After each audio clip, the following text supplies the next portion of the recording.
এমনি এক যুবক তার বুক পেতে দিয়েছিল গুলির সামনে, নাম কি? সে বুক পেতে দিয়ে প্রমাণ করেছিল মুসলমান সব কাপুরুষের সন্তান নয়, বিড়ালের বাচ্চা নয়, সব সিংহের বাচ্চা, মুসলমানের বাচ্চা। আর একটা কথা তিনি প্রমাণ করে দিয়ে গিয়েছেন, মুসলমান জীবন দিতে রাজি আছে, বাতিলের সামনে মাথা নত করতে রাজি নয়। এবার আমাকে বলেন তো, দেশটা স্বাধীন হতে আমরা খুশি না বেজার? এখানে আমার স্যাররা আছেন, এখানে আমার স্যার আছেন, ওনারা বিএনপি করেন। কোন দলের সঙ্গে আমার দুই পয়সা বিরোধ নেই। বিএনপিও আমার, জামাতও আমার, তাবলীগ আমার, হেফাজত আমার, চরমোনাই আমার। তবে আমার প্রথম পরিচয় বিএনপি নয়, আমার প্রথম পরিচয় জামাত নয়, আমার প্রথম পরিচয় হেফাজত নয়, আমার প্রথম পরিচয় আলিয়া নয়, আমার প্রথম পরিচয় আমি মুসলমান ঘরের সন্তান। দ্বিমত না একমত? একমত। তবে আমি আমার জায়গা থেকে দুটি কথাকে উল্লেখ করতে চাই।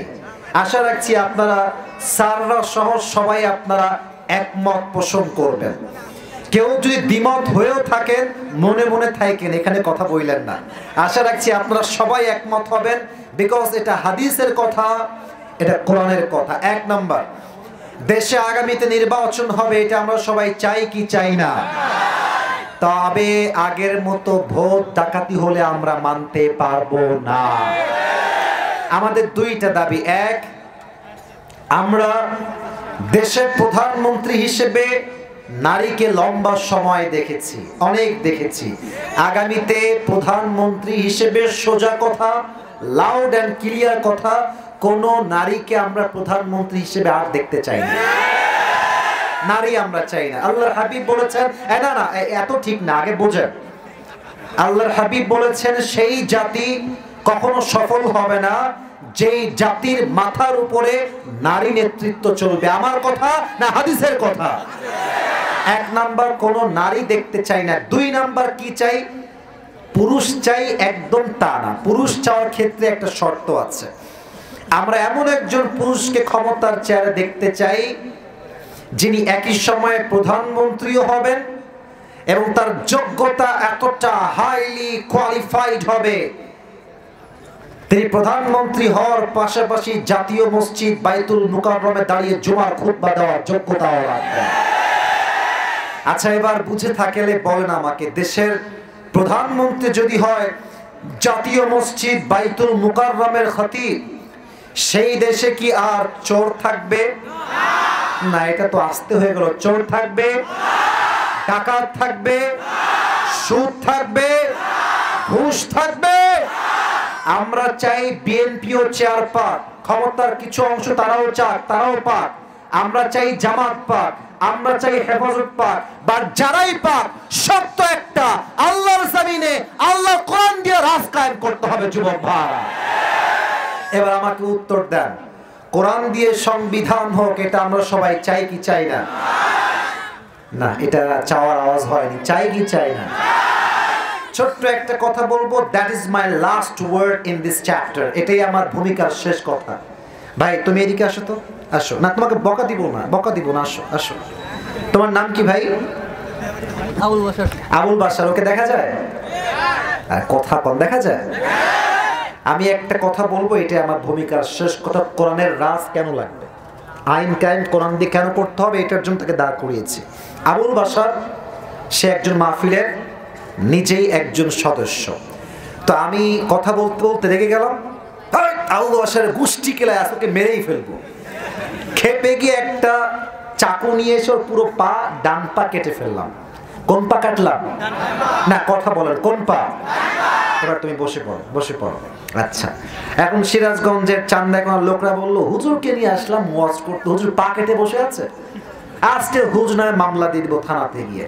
থানায় আমার নামে মামলা হলো যে আসিফ হুজুর একটা মাহফিলে এসে এক যুবকের ডান পা কেটে দিয়েছে, নাম হচ্ছে আবুল বাশার।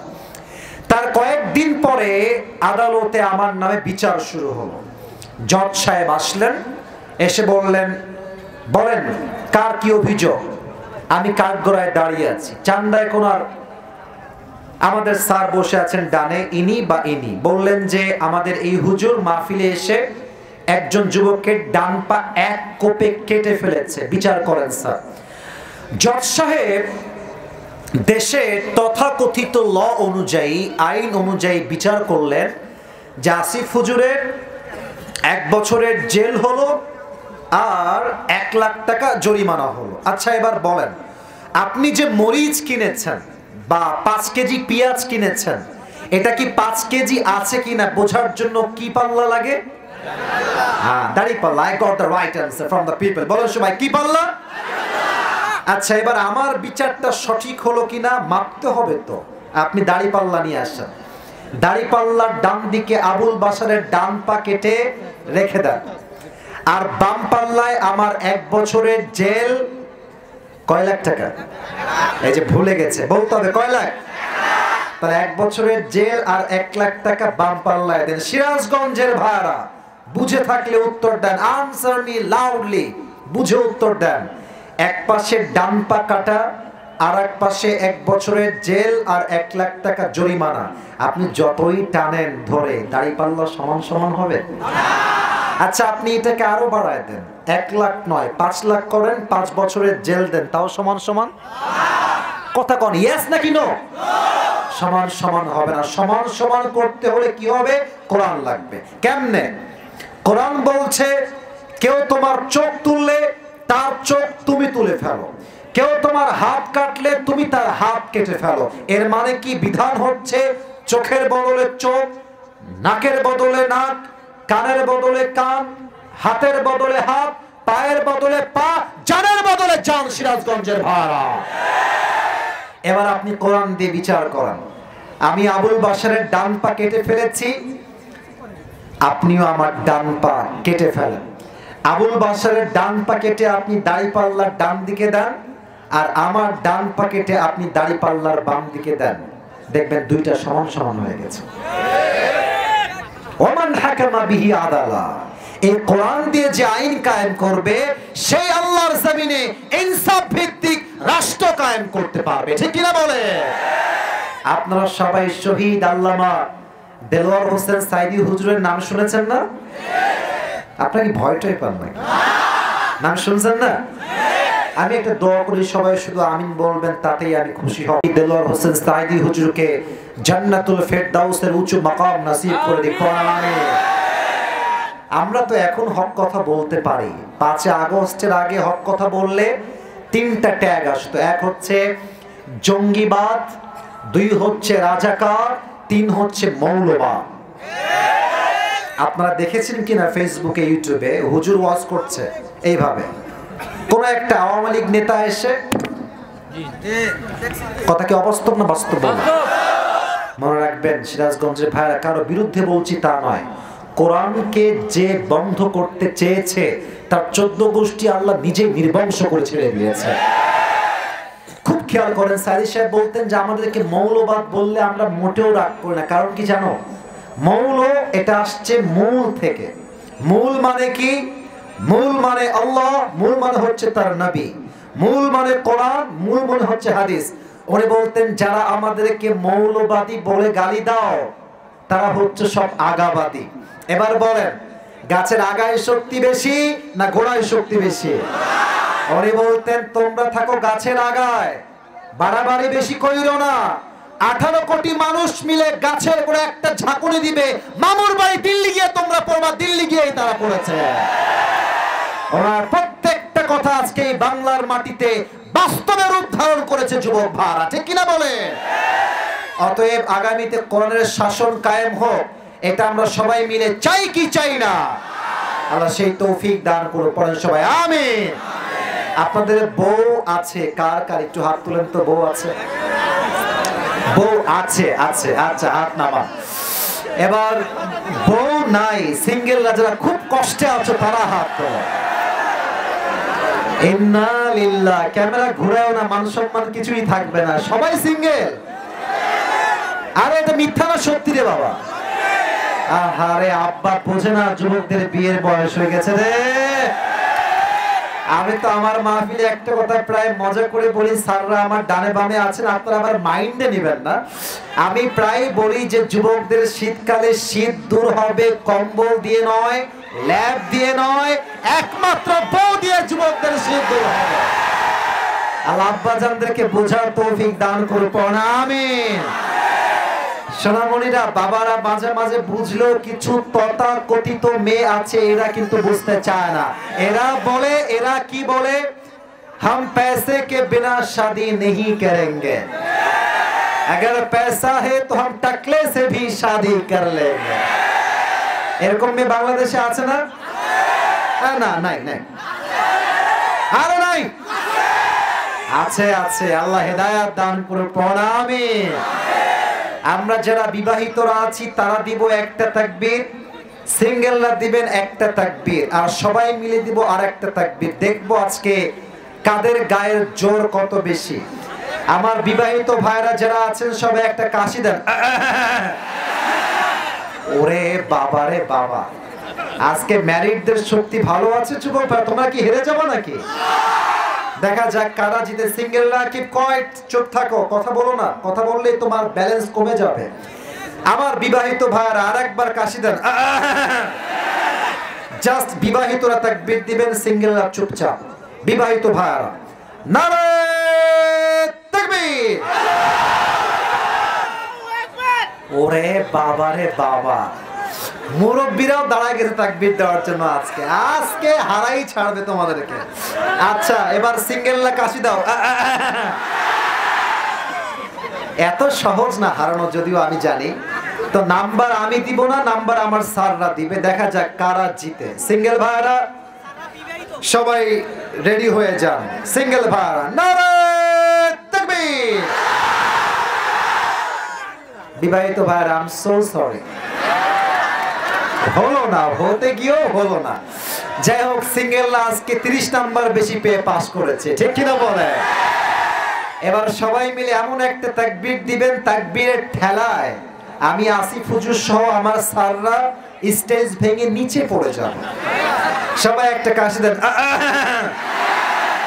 আর কোনো হাসি নয়, সবার থেকে আমি সিরিয়াস মুড আশা রাখছি। সবাই তাকবীর দিবেন সিংহের মতো স্লোগান দিয়ে।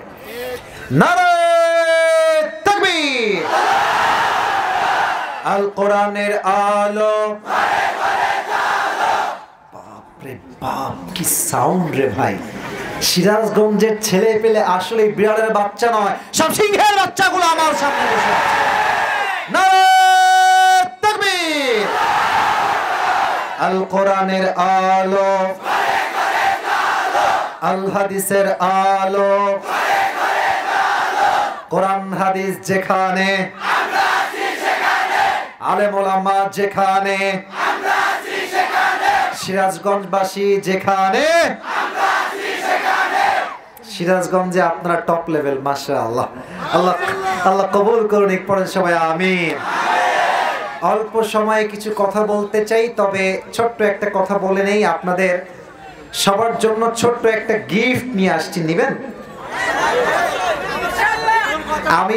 আমি ওটা ঠিক আছে, ওটা ভুলে গেছি, আজকে মিস হবে না। আমি আমার আতর নিয়ে আসছি ইউজ করা, আজকে দিব একজনকে, নিবেন তো ইনশাআল্লাহ?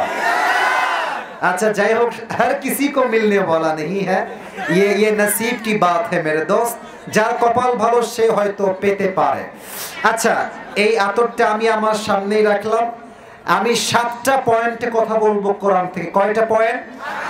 আচ্ছা তুমি যদি চাও, তোমরা যদি চাও এটা তোমাদের মোবাইল ফোনে লিখতে পারো, আচ্ছা, অথবা তুমি চাইলে কাগজে কলমেও লিখতে পারো।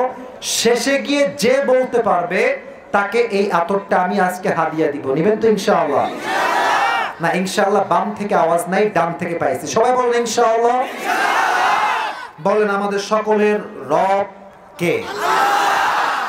আপনাদের যে সাউন্ড ভাই, কলিজার থেকে বলছি, ওয়াজ করে শান্তি আলাদা। আল্লাহ সবাইকে কবুল করুক, পড়ে সবাই আমিন। এবার বলেন আমাদের সকলের রব কে? আমরা কি আমাদের রবের সবচেয়ে কাছের বান্দা হতে চাই? আমরা কি আমাদের রবের সবচেয়ে প্রিয় বান্দা হতে চাই? আচ্ছা বলুন তো, আল্লাহ যদি আমাদের বন্ধু হয়ে যায়, আমাদের কি চাওয়ার মতো পাওয়ার মতো দুনিয়াতে আর কিছু থাকে? মনে করেন যে আমার একটা BMW কেনার খুবই শখ, আমার একটা R15 কেনার খুবই শখ, আমার একটা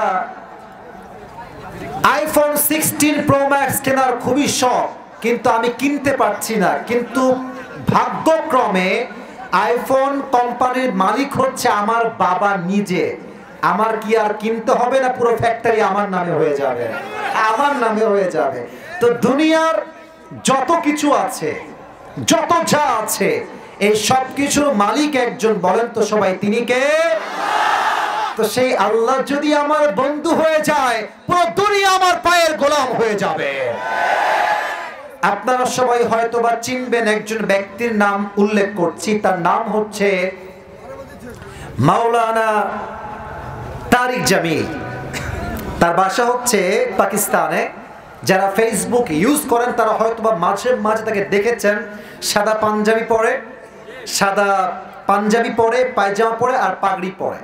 উনি সেই দিন তার বক্তব্যে একটা বাক্য বলেছেন, যদিও তার ভাষা উর্দু, তবে প্রত্যেকটা কথা আমি আসিফ হুজুরের কলিজায় গিয়ে সোজা আঘাত করেছে। আমি জাস্ট ওনার বাক্যটা উর্দুতে আগে বলছি, then I will translate in Bangla. আগে উর্দু বলছি, তারপরে বাংলা বলবো। মাওলানা তারিক জামিল বলেন, একটু ব্রেন দিয়ে নয়, দিল দিয়ে শুনবেন। तारिक जमील बोलें, जिसे अल्लाह मिला और दुनिया में उसे कुछ भी ना मिला, फिर भी उसे सब कुछ मिला, और जिसे दुनिया में अल्लाह ना मिला और सब कुछ मिला, फिर भी दर हकीकत असल में उसे कुछ भी ना मिला। ठीक ना बोले? जे अल्लाह के पेलो और दुनियार किछुई से पेलो ना, तबुओ से सब पेलो। আর যে দুনিয়াতে আল্লাহকে পেল না আর সবকিছু পেল, আল্লাহকে পায় নাই মানে সে তার জীবনে কিছুই অর্জন করতে পারে না। এটা কি না বলে? আল্লাহ মিলা তো সব কুছ মিলা, আল্লাহ না মিলা তো কুছ ভি না মিলা। কথা কি বোঝা যায় নাকি যায় না? তাহলে আমাদের মূল গন্তব্য আমাদের রব। বলেন সবাই তিনি কে? এই আল্লাহ তাআলাকে পাওয়ার জন্য আজকে কোরআন থেকে, হাদিস থেকে রেফারেন্স ভিত্তিক, ইটস নট লাইক যে আমি বানায় বানায় বলবো তা নয়। প্রত্যেকটা পয়েন্টে আয়াত থাকবে, প্রত্যেকটা পয়েন্টে হাদিস থাকবে। আমি আজকে 7টা আমল শেখাতে চাই। কয়টা? আগের মতো সাউন্ডটা পাই নাই। কয়টা? লাস্ট জিজ্ঞেস করছি, বলেন সবাই কয়টা? 7টা আমল কেউ যদি নিজের জীবনে অ্যাপ্লাই করে, তার বন্ধু হবে কে? তার প্রিয় সবচেয়ে কাছের রব হবে একজন, তিনি কে? 1 নম্বর আমল আমি আল্লাহর নামে শুরু করছি। 1, আমার ডান হাত দেখেন, এখানে যেটা আছে এটার নাম হচ্ছে কলব বা হৃদয়। যে আল্লাহকে পেতে চায় তার প্রথম শর্ত আত্মার পরিশুদ্ধি করতে হবে। এটার দলিল কোরআনে বলেন তো সবাই আছে না নাই? আল্লাহ তাআলা বলছেন, কদ আফলাহা মান যাক্কাহা, আত্মার পরিশুদ্ধ করেছে যে সফল হয়েছে সে। বলেছে একজন, তিনি কে? এবার একটা প্রশ্ন করতে চাই, একটু বুঝে শুনে যুবক ভাইরা, মুরব্বীরা উত্তর করবেন। একজন ব্যক্তি যিনি কোনো নবী নন, আবারও বলছি, একজন ব্যক্তি যিনি কোনো নবী নন, তবে তার উপদেশ তার সন্তানের প্রতি আল্লাহর কাছে এতটা পছন্দ হয়েছে, এতটা প্রিয় হয়েছে যে আল্লাহ তার নামেই একটা সূরা কোরআনে দিয়েছে। সেই ব্যক্তির নাম কি? কে বলতে পারে? লোকমান হাকিম। বলেন সবাই লোকমান। আচ্ছা, আমি একটা ছোট্ট ঘটনা বলতে চাই, আগে আপনাকে রেফারেন্স দিয়ে দেই। এটা আসছে ইবনু জারির আত-তাবারি গ্রন্থের নাম, ইতিহাসে আসছে। লোকমান হাকিম ছিলেন পেশায় একজন দাস বা গোলাম, কৃতদাস ছিলেন। তো তার মালিকের কাছে একজন যুবক এসে বলছে, হে লোকমানের মালিক, আপনার যে গোলাম আছে তার নাম হচ্ছে লোকমান, এটা কোনো সাধারণ মানুষ নয়। তার উইজডম, তার মেধা, তার জ্ঞান, তার প্রজ্ঞা এতটা মার্জিত, এতটা হাইলি কোয়ালিফাইড, যখন সে কোথাও রাখাল হয়ে ছাগল চড়াতে যায়, তার প্রজ্ঞাপূর্ণ কথা শুনতে হাজার হাজার মানুষের ভিড় জমে যায়। সুবহানাল্লাহ পড়বেন না আপনারা সবাই? তো লোকমানের মালিক বলছে, তাই নাকি? সে কি এতই চালাক, এতই বুদ্ধিমান? ঠিক আছে, আজকে আমি তার প্রজ্ঞা চেক করব, তার উইজডম কেমন, তার মেধা কেমন চেক করব। তো লোকমান এসেছে। এই প্রিয় ভাইরা, যা করবেন আস্তে, স্লোলি, ডান বাম করা যাবে না। হ্যাঁ, ওই একজন কয়ে যায়, এ হুজুর সাহেব, এ হুজুর সাহেব, ওই যে বামে বসেন, বসেন, ওখানে বসেন, বসেন। কেউ যদি মাহফিলের মাঝ থেকে উঠে যায়, লুঙ্গি টেনে ধরে বসায় দিবেন, তবে লুঙ্গি যেন খুলে না যায়। এই মাহফিলে আসা যাবে, বসা যাবে, ঘুমানো যাবে, উঠে যাওয়া যাবে না যুবক ভাইরা, ঠিক কিনা বলো? তো এবার লোকমান তার মালিকের কাছে এসেছে। তো মালিক বলছে, লোকমান তার এদিকে আসো, তোমার সাথে একটা কথা আছে। লোকমান হাকিম বলছে, মালিক কি বলবেন আমাকে বলেন। মালিক ডাক দিয়ে বলছে, লোকমান তোমাকে একটা কাজ দিব, কাজটা তোমার করতে হবে। কি কাজ করতে হবে? মালিক ডাক দিয়ে বলছে, এখান থেকে তুমি চলে যাও, ইযহাব, যাও, ওয়াযবাহ শাতান, একটা ছাগল জবাই করো। ছাগল জবাই করে ছাগলের ভেতরে সবচেয়ে,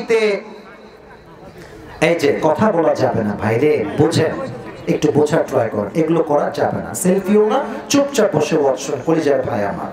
বলছে তুমি যাও, একটা ছাগল জবাই করো। ছাগল জবাই করে ছাগলের সবচেয়ে পবিত্রতম অংশ কেটে আমার কাছে নিয়ে আসবা। বলছে মালিক যা বলবেন তাই করতে রাজি। লোকমান বের হয়ে গেছে, একটা ছাগল জবাই করেছে, ছাগলের সবচেয়ে পবিত্র অংশ কলিজা কেটে নিয়ে আসছে। বলছে মালিক এই নেন ছাগলের সবচেয়ে পবিত্র অংশ কলিজা, আপনাকে দিলাম। মালিক বলছে, লোকমান তোমার কাজটা ঠিক হয়েছে। ছাগলের দেহের সবচেয়ে পবিত্র অংশের নাম হচ্ছে তার কলিজা। হে লোকমান, আবার তুমি যাও, ওয়াযবাহ শাতান, আবার তুমি ছাগল জবাই করো, ওয়াখরিজ মিনহা আখবাফা মুযগাতাইন, এবার ছাগলের সবচেয়ে অপবিত্র অংশ কেটে আমার কাছে নিয়ে আসবা। লোকমান আবার গিয়েছে। কি কাটতে গিয়েছে বলতে হবে, এই যে বুঝে নাই, ছাগল কাটতে গিয়েছে। বলেন সবাই, কি কাটতে গেছে? ছাগল কেটেছে, জবাই করেছে, আবার ছাগলের সবচেয়ে অপবিত্র অংশ কলিজা কেটে নিয়ে আসছে।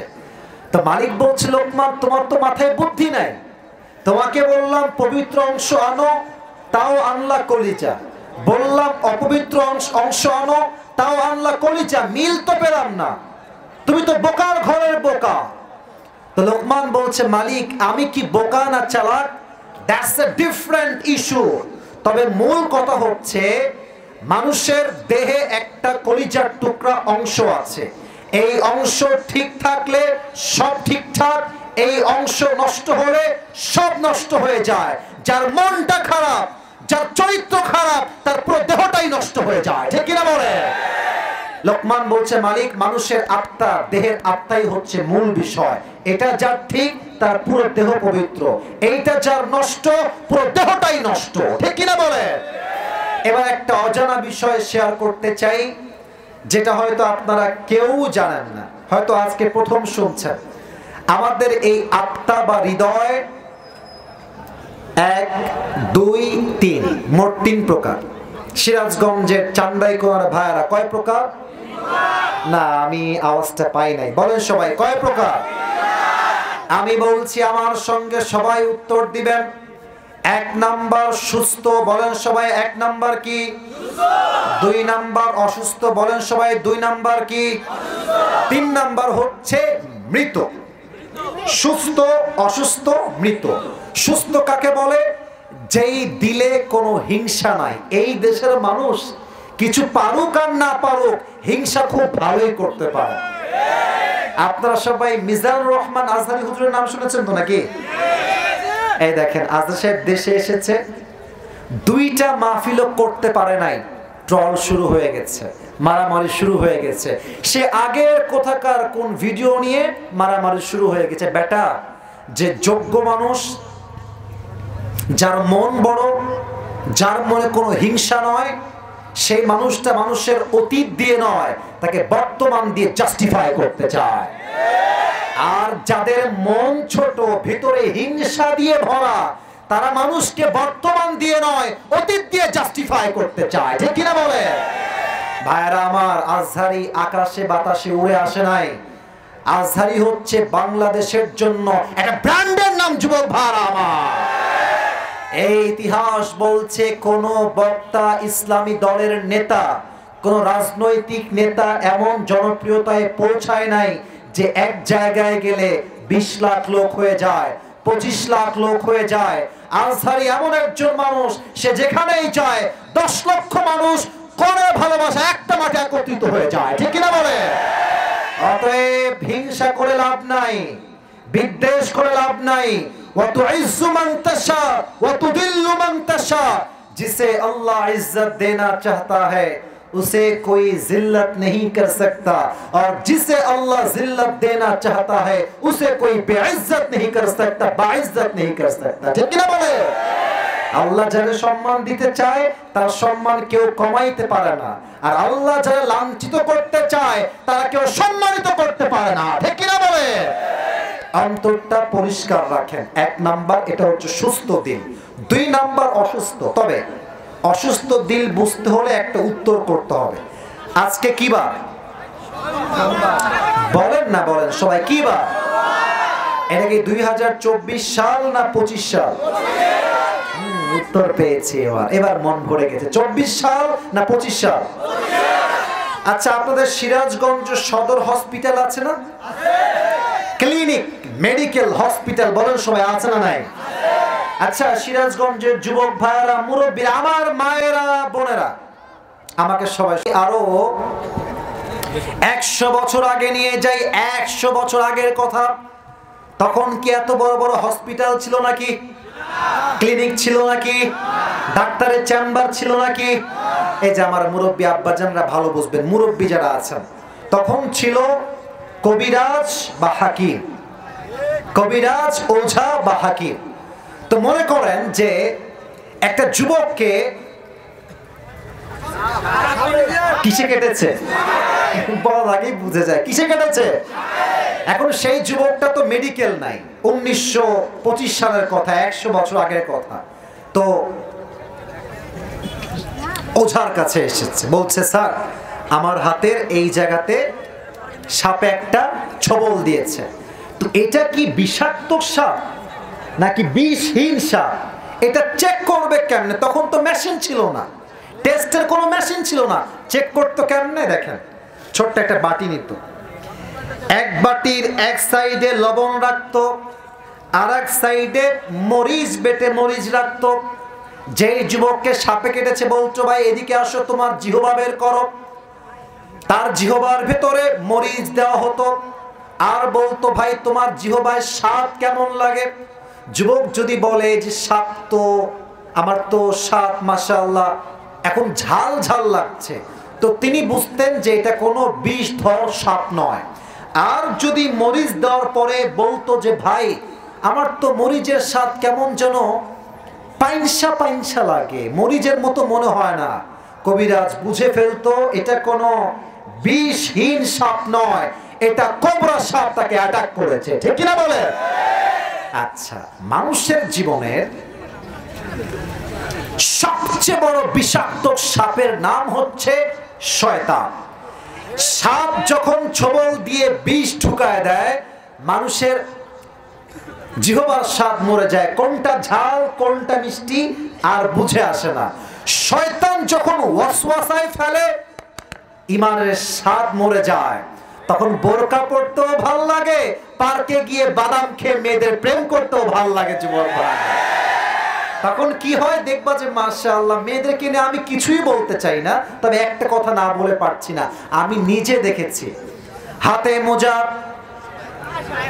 পায়েও মোজা, ইভেন পুরো মুখটা হিজাব দিয়ে নিকাব দিয়ে ঢাকা, দেখলেই মনে হবে यार ये तो अभी कभी जन्नत से भाग के दुनिया में आई है। কিন্তু এই মেয়েগুলো যখন পার্কে গিয়ে বোরকা পরে প্রেম করে বেড়ায়, আমার একটা কথাই মাথায় ঘুরে, এদের বোরকা আছে উপরে এরা হচ্ছে উপরে ফিটফাট, ভেতরে পুরোটাই সদরঘাট। এদের অন্তরটা অসুস্থ। ভালো কাজও ভালো লাগে, খারাপ কাজও ভালো লাগে। আচ্ছা এই কথা বলো না, এই তুমি বসো, এই ছেলে বসে পড়ো, বসো। না না, এদিকে কষ্ট দেওয়া যাবে না, এই কষ্ট আমি সহ্য করবো না, বসে পড়ো। আর একবার উঠবেন না ক্যামেরা ঠিক করার জন্য, যা হয়েছে রেকর্ড তাই থাকবে। যুবকদেরকে কষ্ট দেওয়া যাবে না মাহফিলে। প্রিয় ভাইয়েরা আমার, আপনাদের বাসায় তো মা বোন আছে। আরে ভাই আমারও তো আছে, আপনাদের আছে না সবার? আপনি খেয়াল করবেন, বউ নাই আসবে, আগামীতে হবে, সমস্যা নেই। আচ্ছা এদিকে তাকান, আমার কথা কি বুঝতে কোনো সমস্যা হচ্ছে আপনাদের? আপনি দেখবেন যে আমাদের অনেকের বাসায় মা আছে, বোন আছে, ভাবি আছে, খালা আছে, অনেকেই আছে। দেখবেন যে তারা 5 ওয়াক্ত নামাজও ঠিকঠাক পড়ে, আবার মাগরিবের পরে বসে বসে স্টার জলসাও দেখে। অনেক ভাবি আছে দেখবেন আজহারের ওয়াজও শুনে, আবার বেপর্দায় রাস্তায় ঢ্যাং ঢ্যাং করে ঘুরে বেড়ায়। অনেক প্রবাসীর বউ আছে আজহারের ওয়াজ শুনে, শেখ আহমদুল্লাহ হুজুরের ওয়াজ শুনে, ওয়াজও শুনে, আবার স্বামীকে বাদ দিয়ে অন্য ঘাটে পানিও খেয়ে বেড়ায়। যুবক ভাই বলবেন হুজুর তারা তো মুসলমান, তারা তো ওয়াজও শুনে, নামাজও পড়ে, তবে এগুলো করে কেন? আমি বলবো এদের অন্তরটা অসুস্থ হয়ে গেছে। ভালো কাজও করতে ভাল লাগে, খারাপ কাজও করতে ভাল লাগে। এটা সুস্থ আত্মা নয়, এটার নাম অসুস্থ আত্মা। ঠিক কিনা বলেন? এবার বাকি আছে আর একটা, এটা হচ্ছে 3 নাম্বার। বলেন সবাই কয় নাম্বার? তবে এটা বড় মারাত্মক সিরাজগঞ্জের ভাইরা। এটা শুনলে আপনি আমার ওয়াজের মূল বিষয় বুঝে যাবেন, প্রথম সাবজেক্টে। তৃতীয় হচ্ছে মৃত হৃদয়। মৃত হৃদয় কত খারাপ আল্লাহ তাআলা নিজেই বলছেন, উলাইকা কাল আনআম বাল হুম আদল। যাদের অন্তর মরে গিয়েছে এরা সব কুকুরের মতো, বরং কুকুরের চাইতে বেশি খারাপ। নাউজুবিল্লাহ বলবেন না আপনারা সবাই? এবার বলেন তো সবাই, পৃথিবীতে সবচেয়ে সৃষ্টির সেরা জীব কারা? এদিকে আওয়াজ ভালো, এদিকে আওয়াজ নাই। সৃষ্টির সেরা জীব কারা? এদেরকে আল্লাহ বলছেন কুকুরের চাইতে বেশি খারাপ। এই ব্যাখ্যাটা আমি প্রথমে সত্য বলছি বুঝি নাই যে এই আয়াতের ব্যাখ্যা কি, তাফসীর কি। তো আমার ঢাকায় একটা কাজ ছিল, ঢাকায় যাচ্ছিলাম, তো ভাবলাম যে বসে বসে আর কি করব, একটু ইউটিউবে ওয়াজ শুনি। তো আমি সার্চ করলাম সাইদি হুজুরের তাফসীর ইউটিউবে। একটা ওয়াজ আসলো, আপনারাও শুনতে পারেন, লিখবেন ময়মনসিংহে সাইদি সাহেবের মাহফিল। অসাধারণ একটা ওয়াজ বিষয়টা। তো আমি বের করলাম, উনি এই আয়াতের ব্যাখ্যা দিলেন, আমার কানে ব্যাখ্যাটা ভেসে আসলো। উনি বললেন যে আচ্ছা এখন বাজে, মনে করেন যে রাত কয়টা বাজে একটু দেখে নেই, রাত বাজে 11:30। আচ্ছা 12টার সময় যখন মাহফিল শেষ হবে, 1টা বাজে, 12:30 বাজে, রাস্তায় কিছু কুকুর থাকে না? বলেন সবাই, কুকুর থাকে না? একা গেলে বুঝবেন যে বাস কারে কয়। আমার নিজের জীবনে এটা হয়েছে। একবার মাহফিল করে রাত 1টার সময় বাসায় আসছি, 1টা বা 2টা বাজে। তো আমার বাসা ছিল তখন রাজশাহীর ভদ্রা, নাম শুনছেন কেউ কেউ? রাজশাহীর ভদ্রায় আমার বাসা। তো দেখেন আমি নেমে গেছি, আমার ড্রাইভার, আমার সহকারী যারা সবাই চলে গেছে গাড়ি নিয়ে, আমি বাড়ির সামনে দাঁড়িয়ে আছি। দারোয়ান তো ঘুমাইছে, মরার ঘুম, বাইরে খুলে না। আর এদিকে কুকুরা মাশাআল্লাহ পায়ের পেছন লেগে আছে, করছে। আমি তো ইন্নালিল্লাহ পড়তে পড়তে জীবন আমার বেহুশ হয়ে যাচ্ছে। তো একা গিয়ে বুঝবেন যে কুকুরের জ্বালা কারে কয়। তো দেখেন আমি হচ্ছি আসিফ, আমার একটা পোষা কুকুর আছে, তার নাম হচ্ছে টমি। বলেন সবাই নাম কি? টমি। তো আমি তাকে পাউরুটি দেই, কলা দেই। তো রাত বাজে, এই দুইজন কই যায় রে? এই এই এই মোটুনি বসো, আমার প্রিয় মোটা ভাই, আমার ভালোবাসা, তোমাকে আমি টিটকারি মানে বলি নাই, আমিও মোটা হবো নেক্সটে, সমস্যা নাই, বসে পড়ো। যেও না, একদিনের বিষয় তো, একদিন স্যাক্রিফাইস করো। বউ তো নাই মনে হয় বাসায়, কই যাও? বউ থাকলে গেলে মানায় যুবক ভাইরা, ঠিক কিনা বলো? যাদের বউ নাই মাহফিল ছাড়া কোনো গতি তাদের নাই যুবক ভাইরা, ঠিক কিনা বলে? বাম মাঝখান দিকে যাবেন না, কিছু দিবেন নাকি কি? আচ্ছা কোনো এলান আছে?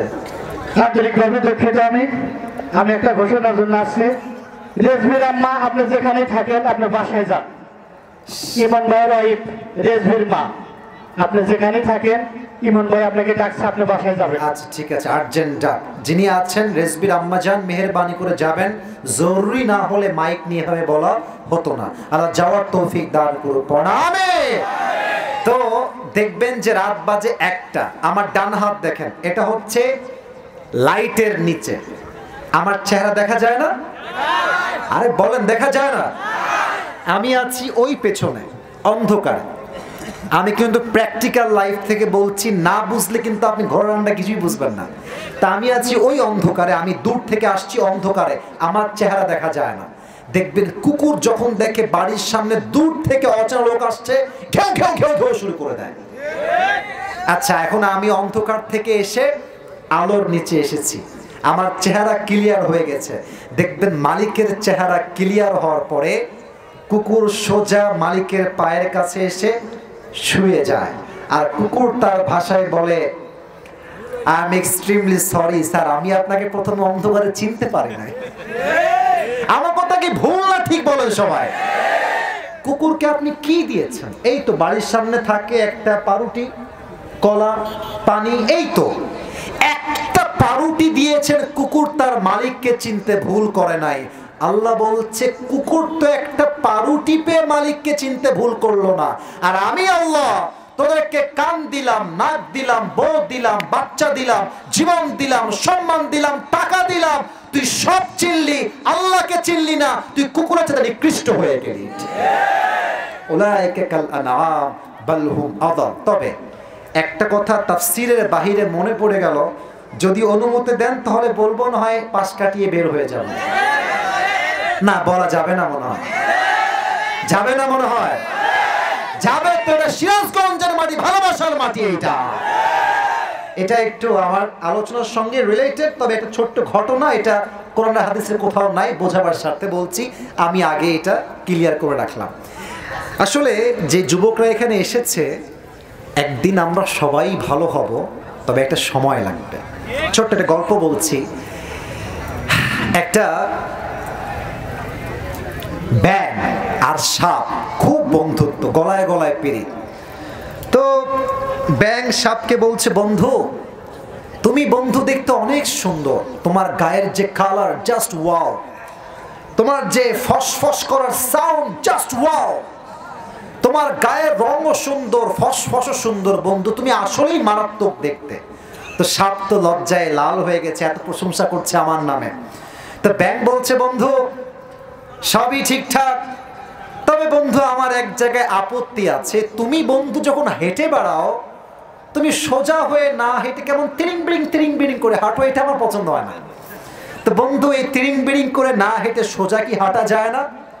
সাপ বলছে, বেয়াদব, তোর এত বড় সাহস, তুই সাপের ভুল ধরিস, বেয়াদব কোথাকার। এমনে ফস করে উঠেছে। এখন ব্যাঙ বলছে, ওরে বন্ধু তুমি তো লোক সুবিধার না, এত প্রশংসা করলাম, একটাও গায়ে লাগলো না, একটা বদনাম করলাম, গা জ্বলে উঠলো বন্ধু। এক লাফ দিয়ে ব্যাঙ পড়ছে পুকুরের ভেতরে। এখন পাশে ছিল এক রাখাল, বলছে ফস করলো কিসেরে? দৌড় দিয়ে আসছে, দেখছে মাশাআল্লাহ সাপ মামা এমনে ছবল তুলে আছে, আর রাখালের হাতে ছিল বিশাল লম্বা একটা বরকতুল্লাহর লাঠি, বিশাল লম্বা লাঠি। সাপকে মাশাআল্লাহ বিসমিল্লাহ বলে ওখানে শুরু, মার। 5 মিনিটে মেরে সোজা করে ফেলেছে। এখন ব্যাঙ বলছে, কিরে বন্ধুর আমার ফসফস নাই, বন্ধু গেল কোথায়? সাপকে দেখার জন্য ব্যাঙ ভেতর থেকে লাফ দিয়ে আসছে যে আমার বন্ধু গেল কোথায়। এসে দেখছে বন্ধু আর আগের মতো তিড়িং বিড়িং নাই, বন্ধু সোজা হয়ে গেছে। তো কিরে আমার বন্ধু সোজা হইল কেমনে? ব্যাঙ দৌড় দিয়ে আসছে, তো দেখছে যে বন্ধু আর জিন্দা নাই, বন্ধুর ফেনা মেনা বের হয়ে বন্ধু একদম সোজা হয়ে গেছে। তো এবার ব্যাঙ বলছে, ওরে বন্ধুরে, সোজা তো আপনি হইলেন, তবে ফেনা থাকতে আর সোজা হইতে পারলেন না, ফেনা বের হয়ে আপনি সোজা হইলেন, ঠিক কিনা বলে? তো যুবক, তোমরা একদিন সোজা হবা, তবে যৌবনের জ্বালা বড় জ্বালা, এই জ্বালা চাইলেও মানুষকে ভালো হতে দেয় না, ঠিক কিনা বলে? ও আপনারা তো মনে হয় একজন হুজুরের নাম সবাই শুনেছেন, নাম হচ্ছে বজলুর রশিদ হুজুর। হ্যাঁ, শুনছেন না আপনারা? উনি কিন্তু আমার মতো যুবক না, মুরব্বী। উনি একটা কথা সেদিন সিরাজগঞ্জের কথা বলছিলেন, আমি মাঝে মাঝে গাড়িতে বসে বসে শুনি, তো এটা এই বিষয়ের সঙ্গে জড়িত। উনি বললেন যে এক ছেলে ওর বাপকে মেরে ফেলছে, একেবারে রেগে মেরে ফেলেছে। এখন ভাবছি বুড়া মানুষ মেরে ফেললাম, এখন তো আমাকে দায়ভার নেওয়া লাগবে, কি করলে বাঁচা যায়। বাড়ি থেকে এসে মুরব্বীদেরকে বলছে, মুরব্বীরা কিভাবে বাঁচবো, এই হত্যার দায় থেকে বাঁচতে চাই। তো এলাকার মুরব্বীরা বলছে, বাবা আমাদের দ্বারা হবে না। ওই এলাকায় এক মুরব্বী আছে, আগে খুব বদমাইশ ছিল, এখন হচটচ করে ভালো হয়ে গেছে, সে তো কোনো পরামর্শ দিলে দিতেও পারে। এবার সেই যুবক ওই মুরব্বীর কাছে গিয়ে বলছে, আব্বা জান, আমি আমার বাপকে ভুল করে মেরে ফেলেছি, এবার এই দায়ভার থেকে কেমন করে বাঁচবো, আমাকে বুদ্ধি দেন মুরব্বী আপনি। মুরব্বী বলছে, তুই কি আমাকে অপমান করতে এসেছিস? আমি তো ভালো হয়ে গেছি, আমি এসবের মধ্যে আর নাই, এই ব্যবসা বন্ধ। আমি যদি আগের মতো শয়তান থাকতাম তাহলে বলতাম যে বাবা যেহেতু মেরেই ফেলেছিস, এখন তুই দড়ি দিয়ে টাঙায় তো, মানুষ বলবে ফাঁসি দিয়ে মরে গেছে, কিন্তু আমি যেহেতু ভালো হয়ে গেছি, এই বুদ্ধি তোকে আমি দিব না। সিরাজগঞ্জের ভাইরা কন, বুদ্ধি কি দিয়েছে নাকি দেয় নাই? এই জন্য আসল কথা একটা, যার যৌবন বয়সে আত্মার পরিশুদ্ধি হবে না, সে যতই হজ করুক বুড়া বয়সে এত সহজে বাঁকা রক সোজা হবে না যুবক ভাইরা। তাহলে এক নাম্বারটা শেষ করে দেই। এক নাম্বার হচ্ছে আত্মার পরিশুদ্ধি করতে হবে 1 সপ্তাহের জন্য। তিনি কে? প্রিয় ভাইরা, সময় যে 12টা প্রায় বেজে গেল, ওয়াজ কি আর করা যাবে না? আমি সবার 2 হাত তুলতে বলছি, সবাইকে 2 হাত তুলতে বলছি, সবাই 2 হাত। আবেগ দিয়ে না সোনামণি, বিবেক দিয়ে কাজ করতে হবে। সবাই একটা কাশি দেন, আমাকে বলেন, উপরে হাত রাখেন, উপরে হাত রাখেন, বলেন সবাই হুজুর। না, এটা সিরাজগঞ্জের হুজুর হয়নি, বলেন সবাই হুজুর। আমরা সিরাজগঞ্জের সন্তান, আপনাকে ওয়াদা দিলাম 6টা পয়েন্ট না শুনে, বলেছিলাম মোট কয়টা? 1টা হয়ে গেছে, বাকি আছে কয়টা? 6টা। বলেন সবাই, 6টা পয়েন্ট না শুনে, দোয়া না করে আমরা কেউ বাসায় ফিরে যাব না। বলেন সবাই ইনশাআল্লাহ। এবার যদি কোনো মামুর বেটা উঠে যায়, আল্লাহর হাবিব বলেছেন, লা ঈমান আলা লিমান লা আমান আলা, যার কথা ঠিক নাই তার ঈমানের ঠিক নাই, ঠিক কিনা বলে? 6টা পয়েন্ট খুবই শর্টকাটে বলছি। 2 নাম্বার, যে আল্লাহকে পেতে চায় তার হৃদয়ে নবীর জন্য ভালোবাসার দরকার। বলেন তো সবাই, আছে না নাই? আমার চেহারার দিকে সবাই তাকান তো, আমার সিরাজগঞ্জের ভাইরা। এইটা আমার মুখে লম্বা লম্বা কি দাড়ি রেখে আমাকে আনস্মার্ট লাগতেছে? খ্যাত লাগতেছে? মুরব্বী কম, যুবক বেশি। একটা কথা বলি, অনেক মেয়ে দেখবা দাড়ি দেখলে পছন্দ করতে আছে না নাই? এক বাবা এসে বলছে মেয়েকে যে, বা তোমার জন্য ভালো ছেলে নিয়ে আসছি, দাড়ি আছে, দিনদার, 5 ওয়াক্ত নামাজ কালাম ঠিকঠাক পড়ে। মেয়ে বলছে, আমার দাড়ি ওর না, আমার গাঞ্জাখোর লাগবে, গাঞ্জাখোর আমার পছন্দ। কি এরকম মেয়ে বাংলাদেশে আছে না যুবক ভাইরা? বলো বলো। দেখবা শীতকাল তো এখন, আপনারা আমার পাশে আছেন, আপনারা এগুলো প্রত্যক্ষদর্শী। কিছু ছেলে দেখবেন শীতকাল, আমরা কোন শীতে কাঁপতেছি, ওকে দেখবেন, এদিকে তাকান, আমার বুকের দিকে তাকান, এই যে শার্টের বোতাম খোলা, দেখবেন গলায় মালা পরে, চেইন, হাতে দেখবেন কয়েকটা ব্রেসলাইট পরে, এখনো শেষ হয় নাই। দেখবেন চুল এদিকে নাই এদিকে নাই, মাঝখানে সজারুর মতো খাড়া খাড়া চুল। এদেরকে সেই মেয়েরাই পছন্দ করে যারা আইফোন 16 প্রো ম্যাক্স পাওয়ার জন্য কক্সবাজার চলে যায়। আমার কথা একটা, যেই মেয়ে আমাকে নবীর সুন্নাহের দাড়ির জন্য বিয়ে করবে, সেই মেয়ে আমার বউ হওয়ার যোগ্যতা রাখে। আর যেই মেয়ে আমাকে দাড়ির জন্য বিয়ে করতে চায় না, সোজা কথা, সে আমার বউ হওয়ার যোগ্যতাই রাখে না যুবক ভাই। এবার বলেন তো, আমার নবীর মুখে লম্বা লম্বা দাড়ি ছিল কি ছিল না? আমার নবীর মতো সুন্দর এই তল্লাটে দ্বিতীয় আর কেউ কি হতে পারে? চাঁদের চেয়ে সুন্দর তুমি, নবী আমার কামলিওয়ালা, দো জাহানের বাদশাহ তুমি, প্যারা নবী সাল্লাল্লাহু আলা, দো জাহানের বাদশাহ তুমি, প্যারা নবী সাল্লাল্লাহু আলা, চাঁদের চেয়ে সুন্দর তুমি, নবী আমার কামলিওয়ালা। সুবহানাল্লাহ বলো সবাই। 2 নাম্বার, নবীর জন্য ভালোবাসা লাগবে। তবে একটা কথা বলে 2 নাম্বার পয়েন্ট শেষ করতে চাই। আগামীতে আমাদের সংসদে আমি আবদার রাখবো ডক্টর ইউনূসের কাছে, একটা আইন পাস হবে, নবীর বিরুদ্ধে যে নাস্তিক একটা টু শব্দ করবে তার শাস্তি হবে বাইতুল মুকাররমের সামনে তাকে ফাঁসির কাস্টে ঝুলিয়ে হত্যার রায়। তাই সেই সংবিধান কায়েম করতে হবে।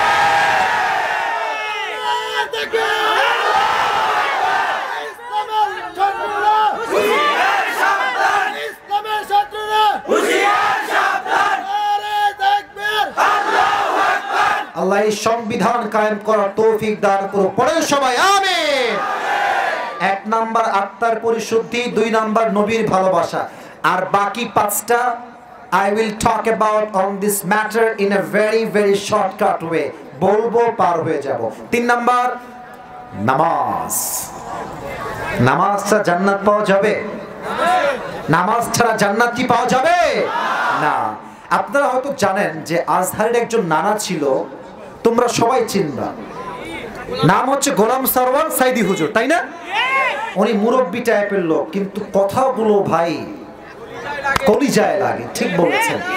উনি একটা কথা প্রায় বলতেন, এই আমাকে বুঝে শোনো। উনি বলতেন, নামাজ নাই যার ঈমান নাই তার। নামাজ নাই যার, মুসলমান হিসেবে পরিচয় দেওয়ার কোন অধিকার তার নাই যুবক ভাইরা। ঠিক কিনা বলো? আমি একটা হাদিস কালকে বলছিলাম, বলেন তো ইসলামের দ্বিতীয় খলিফার নাম কি? ওমর ফারুক। আপনারা বলেন না কেন? একজন যুবক বলল যে ইসলামের দ্বিতীয় খলিফার নাম কি? ওমর ফারুক রাদিয়াল্লাহু তাআলা আন। তার কাছে একজন যুবক আসছে, এসে বলছে, ওমর একটা অভিযোগ আছে। কি অভিযোগ? বলছে, আমার মালিক আমার কাছে প্রত্যেক দিন 6 দিরহাম চার্জ করে। সিরাজগঞ্জের ভাইরা কয় দিরহাম চার্জ করে? তো এটা আমার দ্বারা দেওয়া সম্ভব না, তুমি এটাকে কমায় দাও। তো ওমর ফারুক বলছে, ভাই তুমি কি কাজ করো, তোমার ব্যবসার সোর্স কি? তো বলছে, আমি মূলত খঞ্জর বানাই, চাকু। এই খঞ্জরটা কেমন?